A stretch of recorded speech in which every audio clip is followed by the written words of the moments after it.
За сайн байцгаана уу? Өнөөдрийн хичээлээрээ элементүүдээ хэрхэн 10 дугаар биш баган давнруу гэсэн элементүүдийг хэрхэн давнрууныг бидний зурган дээр маркалдаг шиг давнрууныг баган 1 гэж маркалдаг үе талаараа орхолно. За энэ маань annotated-ний tag хэсэгт хамаарах бөгөөд энэ дээр харагдж байгаа tag by category болон tag all гэснээс хамаарна. За энэ дээр ерөөхдөө tag-ийн тэмдэглэгийг та харж байна. За tag by category гэдэг маань болохоор элементүүдийг нэг нэгээр юм 10 дуурчлалтэй ч гэсэн ашигладаг. Энэ дээр харагдчихлаа. За элементүүдээр бүгдэн дээр нь яг нэг бүрчлэн ингэж марклахыг хэлж байгаа. За тэгээ эндээсээ харах юм бол нэмэлтээр энэ хоёрыг хамттан тааглах уу тий нэг зураасаар гэсэн үг шүү дээ. Тааглах ч юм уу тий ерөөхдөө 10 туур дээр ордог таг нэмэлтүүд merge хийдэг нэмэлт юмнууд харагдаж байна. За дараагаар нь tag all гэдэг маань юу вэ гэхээр тухайн харагдсан. Жишээлбэл би энэ дээр огтлол 2 буюу огтлын харагдцыг оруулсан байгаа. За байгууллт дээр очих юм бол бас энэ байгууллт тухайн байгууллтын ч юм уу те. Энэ тухайн байгууллтын дээр миний үүсгэсэн байгууллтын дээр ямар төрлийн tag буюу маркуудыг харуулах юм те. Давнрууны тагийг харуулах юм уу? Багны тагийг харуулах юм уу гэх мэтчлэн за тэнгүүтээ түүнээсээ чек гэдэг бөгөөд за ерөнхийдөө лидер буюу нэг зураас татаад харагдах тэрийг болон за хэвтэй чиглэлд харуулах уу босоо чиглэлд харуулах уу ч юм уу те. За энэ маань ерөнхийдөө зээг нь харуулж байна. Хэдийн зайтай байрлуулах уу. За эдгээр маань ерөнхийдөө тагны family-нууд байгаа. За ерөнхийдөө өнөөдрийн хичээлээр энэ талаар эдрийг хэрхэн өөрчлөх талаар орох болно. За жишээлбэл энэ дээр ингэж харагдаж байна. За баг нь гişвэл 6 ч юм уу тий. За энийг анханаас нь яаж ингэж эцэгтэй үүсгэх вэ талаар орох болно. За жишээлбэл ерөнхийдөө энэ түрүүний үүсгэсэн жишээ нэг элемент рүүгээ оръё. За ерөнхий жишээг орох юм бол 2 төрлийн tag харагдаж байна. За нэг нь boxтэй, нэг нь boxгүй гэсэн тийм ээ. За зүгээр хэдүүлээ boxгүй tag-а харчээ. За энэ маань ерөнхийдөө бол box visibility гэдэг энэ маань түрүүнийх дээр нь box visible харагдахгүй юу гэдгээр энэ edit time дээр энэ дээр хамааралтай харагдаж байна. За хэдүүлээ энийг засахын тулд өмнөх хичээл дээр мөн адил тухайн annotation symbol хэсэг дотор байгаа энэ нэртэй family-г ерөнхийдөө олох болно. За энэ маань хаана хамаарагдаж байна? Structural хэсэгт хамаарагдаж байна уу? За structural хэсэгт маань annotation биш учраас annotation хэсгээс хайх хэрэгтэй. За annotation хэсэгт маань structural за энэ дээр харагдаж байна тийм үү? Багны болон суурийн за ерөнхийдөө бидний түгээмэл ашиглах зурган дээр суурийн tag байна. Багны tag, давнуурны tag байна. За ийшээгээ ороод яах вэ гэхээр түрүүний box edit type руу ороод ерөнхийдөө энэ дээр өөрчлөлттэй авчина. За хамгийн түрүүнд бидний хийх юм энэ маань зүгээр tag болохоор заавал хэмжээсийг өөрчлөх шаардлага байхгүй. Гэхдээ бид нар текст өөрчлөх хэрэгтэй болохоор текстийн энэ өндрийг өөрчлөх хэрэгтэй болохоор энэ чирэг болохоор яалтчгүй энийг миллиметр рүү шилжүүлэх хэрэгтэй. Миллиметр ч юм уу метр ч юм уу тийм тэгжиж байгаа харна. За тэгэнгүү тий ерөнхийдөө бид нэр жишээ нь зурган дээр харуулах юм бол за family рүү хэдүүлээ ороод за ерөнхийдөө хэрхэн би давнруу өөрчлөж байгаа болохоор за энэ дээр дөрвийг өөрчлөн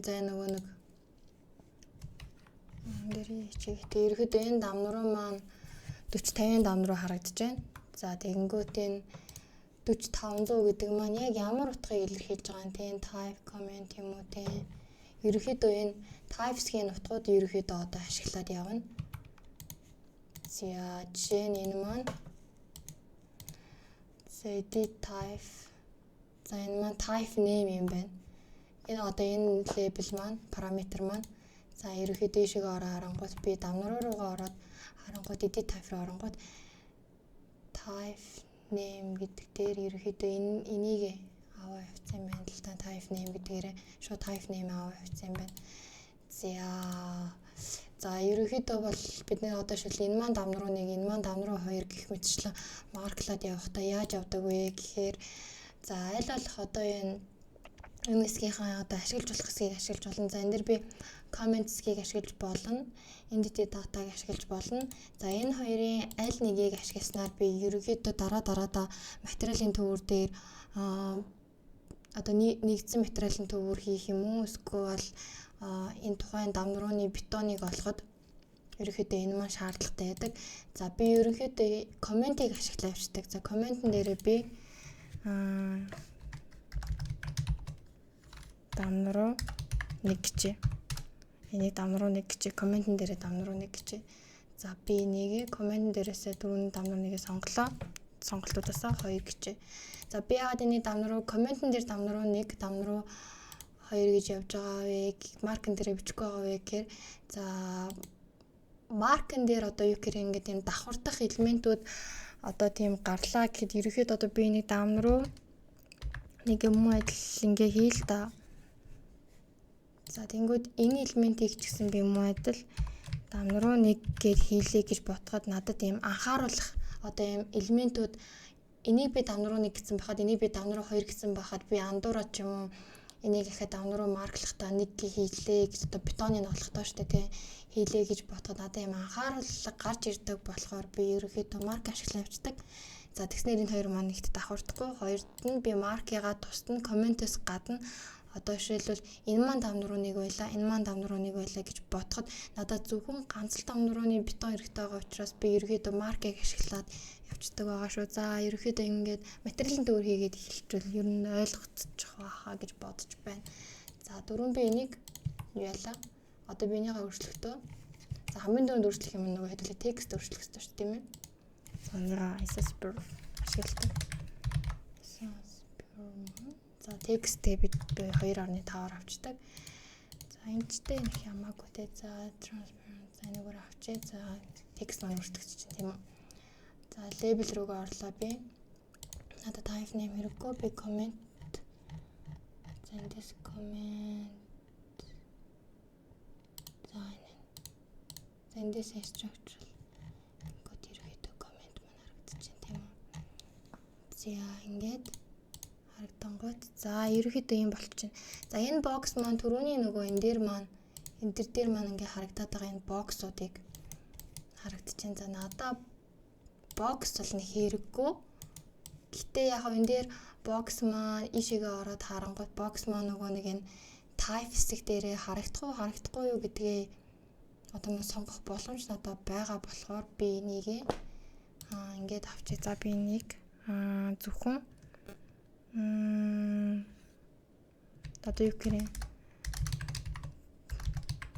дамнуруугаа хэдүүлээ марк гэхгүйгээр за зүгээр коммент л гэчдүү коммент гэчтэй ерөөхдөө нөгөө нэг энэ хэсгийн коммент гэдэг параметр ашигласан байгаа болохоор за ишээгээ оруулаад хийхэнгүүт за энэ маань түрүүний харагчлан дамнуруу 1 2 гэж харагдаж байна тийм үү. За би энийг коммент гэдгээ сонгочих. Түрүүний үсгсэн. За тэнгууд энэ дээр одоо дамнуруу 1 маань ингэж харагдаж байна тийм үү. За энийг ингэж. За энэ дээр дамнуруу 1 маань ингэж харагдаж байна. Огтл руугаа би очивол энэ маань энэ дамнуруу байна тийм үү. За би энэ дамнуруугаа одоо нөгөө огтл дээр ч юм уу юун дээр харуулгатай байхад энэ маань ингэж харагдаж байна. За эндээсээ би одоо энэ бокс маань хэрэггүй надад ингэж хэрэггүй гэж харагдаад байвал би бокстаа шууд устгachж болно. Энэ apply-аас хийчих болно. Тэгсэн чинь энэ дээр маань бокс маань устгахгүй л энэ фэмилийнээс устгах гэнэ. За ерөөхдөө ингэж бас харагдаж болж байна. За надад тэгэнгүүтээ бас давхар хэрвээ надад давхар одоо энэ доор тийм үү. Би нэг ингэчээ да. Нэг жишээлбэл дамруу харагч юм уу тийм ингээ биччихэ. За надаа энэний доор одоо жишээлбэл давхар надаа чинь юу хэрэгтэй хэрвээ болох юм бол одоо надаа хэмжээс шүү дээ тийм. Нөгөө хэмжээсээ утгыг илэрхийлсэн тийм одоо энэ маань яг хэдийн дамнаруу байгаад байгаа юм бэ гэдгийг одоо 40 50 юм уу 40 60 ч юм уу те зарим хүмүүс тэгж ашигладаг бол тэрийг яаж мэдэх вэ гэдгийг орохын тулд за би энэ type name-ийг бол ашиглаж болно. Гэхдээ би энийг ашигламааргүй байгаа учраас би энэ type comment дээрээ одоо энэ одоо үүсгэхдээ одоо 40 50 дам руу үүсгэхдээ type comment 400 хүрчих нь 500 ч юм уу те эсвэл 400 хүрчих нь 400-ийн дам руу юм уу гэдэг энэ утгаа ингээд оруулаад өгсөн. Тэгэнгүүт эндээсээ би одоо яах вэ гэхээр би нэмээд түрүүний шууд анханаас нь үүсгэхгүйгээр зүгээр ингээд копицсан. За энэ дээр рүү оронгот edit label руу ороод копицсноо өөрчилж болно. Эндээсээ type comment гэдгийг болоод энэ шүү дээ. За эсвэл энэ дээр энэ хоёрын хооронд gap авсан ч болох байсан. Тэгтээ би ингэчээ. За тэнгүүд ингээд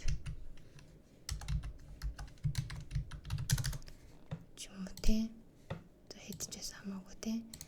За ингэж болно. За тэнгууд энэ хоёрын хооронд за энэ маань энэний хараас үргэлжлэх үү гэвэл энэ текстийн байршлыг ингээ өөрчилж болно. За эсвэл энэ хоёрын маань хооронд зураас байх хэрэгтэй гэх юм бол би insert рүүгээ ороод за энэ box-ийн төр ингэж дөө. Би insert рүүгээ ороод биш ээ. Зураас руугаа орж агаад ерөөхдөө ийм зураас үүсгэж болно энэ хоёрын дунд тийм үү. За тэнгүүд энэ маань харагдах юм уу гэдэл ингэж харагдаж болно ч юм уу те. Ямар ч байдлаар ингэж болно.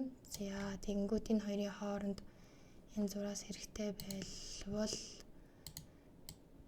энэ зураас аяшин татчих болно. За тэнгүүд ерөөхдөө ингээд тааруулах маягаар ерөөхдөө хийж болно. За reference plane-ийг болохоор за notation хэсгээс ороод энэ check харагдаж байна. За ерөнхийдөө reference plane маань харагдчихээн. За reference plane-ээс хамааруулаад тий энэ одоо зураасаа хамааруулаад ерөнхийдөө хаана байршуулах уу гэдгээ бас хараад тохируулж болдог байгаа шүү. За тэнгүүд за энэний доор байгаа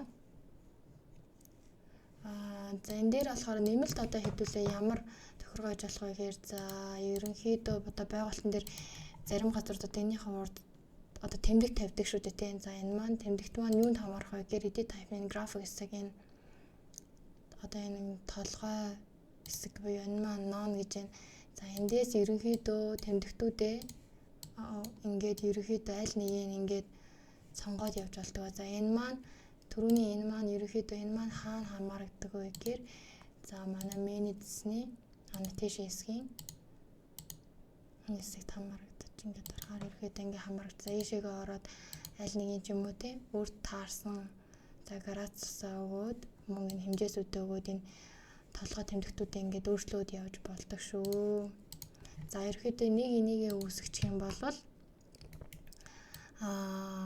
баган дамнуурын дээрээ ч бас адилхан ерөн бусад элементүүдэд адилхан өөрчилж болно. За энэ дээрээ би огтл дээрээ ингэж харуулмаар байдаг. Байгуулалтан дээрээ зүгээр энгийнээр харуулмаар байвал за мөн адил энийг duplicate хийгээд ч юм уу те эсвэл болвол энэ дотроо зэлэг энэ хэсэг дээр ахиад duplicate хийж байгаа type 2 буюу за огтлол дээр тийм үү тийм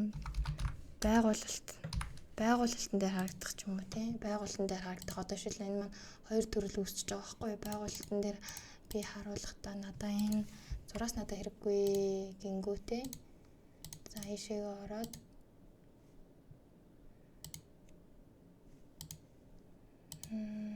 би энэ дээр visible хийх хэрэгтэй юм байна. За ерөнхийдөө бол энэ дээр нөгөө түрүүний энэ зураас одоо боксоо ерөнхийдөө visible хийсэн байгаа шигэ энэ дээрээ бас адилхан өмнөх хичээл дээр орсон visible руугаа орлоо. За энэ box visible гэдэгтэй адилхан одоо type дотор yes no тийм үү дундын зураас ч юм уу тийм зураас гэж дөө тийм familiar дотор болон type та хамаарагдана. За зураас гэж оруулангуудаа за энэ маань байгуулалтан дотроо зураас маань харагдахгүй ч юм уу тийм гэх байдлаар ерөөхдөө ингээ өөрчилж болно. За коммент дээр ингээ зураас маань харагдаж байна. За тэнгууд би энийгээ байгуулалт гэсэн юм дээр маань зураас маань харагдахгүй байна. За эсвэл мөн адил энэ 400 гэж гисэн те visible руу оруулангуудаа за энэ зураастай адилхан ч юм уу те ингээ өгчөөд үү те байгуулалтын дээр жишээлбэл надаа энэ доотлыг харагдах шаардлагагүй бол ингээ visible ашиглаад ерөөхдөө ингээд дотор нь тааруулаад нэг одоо ерөөхдөө family дотор ингэж олон төрлийн засвар хийж болдог байгаа шүү. За баярлалаа.